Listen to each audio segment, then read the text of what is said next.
Greetings children. Today we are going to learn about tenses. It would be interesting to note that the word tenses has been derived from a Latin word tempus. It means time. Tense is basically the change in the form of a verb to express the time of an action. So when we talk about tenses, it is the verb in the sentence that we change. There are mainly three kinds of tenses. The present tense, which talks about the current or the now, whatever action has been done. The past tense talks about anything which has already happened or some action of the past. Future tense is something which tells us about what the future holds, what we are going to do in the future, any action which is going to be done later. These are further divided: the simple form, the progressive form, and the perfect form. We today will do only present and past in the simple and the progressive form. Moving on, simple present tense is used for actions which take place regularly.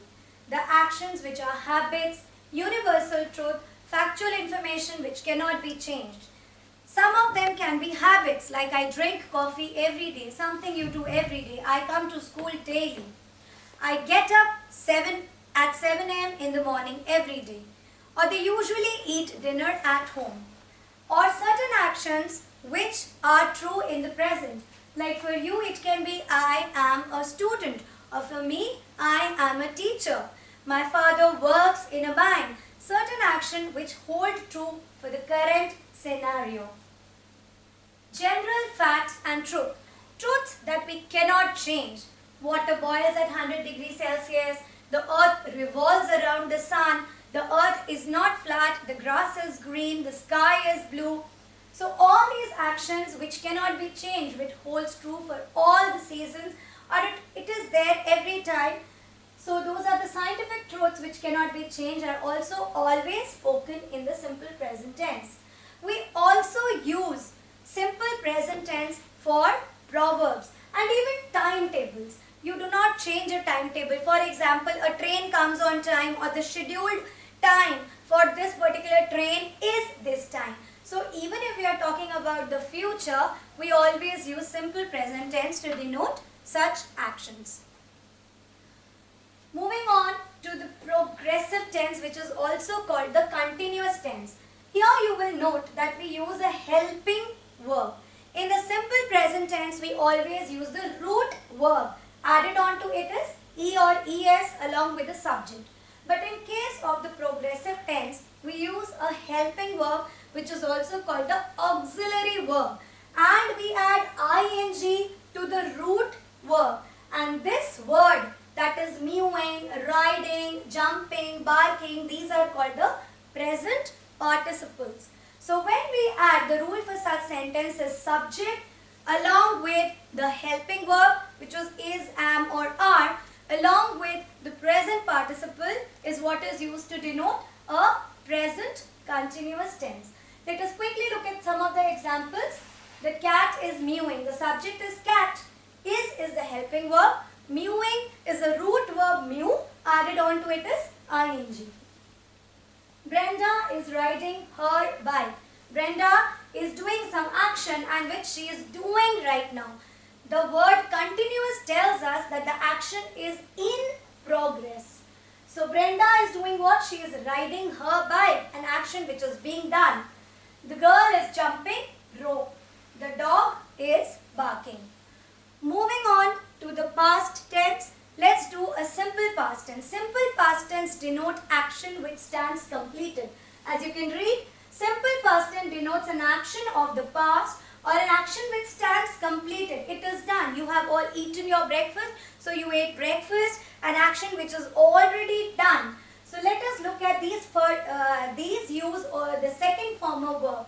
Let us look at some of the examples of the second form of verb. The root verb being clean, when we add ed to it, it becomes cleaned. Cook, cooked. Do, did. Draw, drew. Eat, ate. And you can see a few more, and this is used to denote an action which stands completed. So the rule for simple past tense is subject plus the second form of the verb plus the object. Now you will find past continuous tense very simple since we have already done the present continuous tense. Past continuous tense describe actions or events in a time before now, which began in the past and was going on at the time we are speaking about. That is, this action was not completed at the time when we are mentioning or what was taking place at that time. For example, if I ask you what were you doing yesterday evening? You may say I was playing between 6 and 7. So what action were you doing? What was in progress are the actions which we talk about here. The rule that we use for this is subject plus helping verb, which is was or were, along with the action verb with again ing and then the object. You can see some of the examples. He was playing football yesterday. So the verb here is was playing, the entire. Past continuous when we talk about, we will talk about the entire verb. What were you doing last weekend? I was writing a book. So an action which was happening in continuous. Jane was cooking dinner last night. They were running in the park. Let us quickly take a recap of all the rules that we have done. When we talk about the simple forms, in the present tense, it is the first form of verb along with the subject added to E or ES or S, not E. Now the past form of verb would have the second form of verb. Whereas in the present continuous, we use helping verbs is, am or are along with the first form of verb, which is also called the root verb, along with ing. And similarly, in the past continuous tense, we use was or were and then the first form of verb with ing.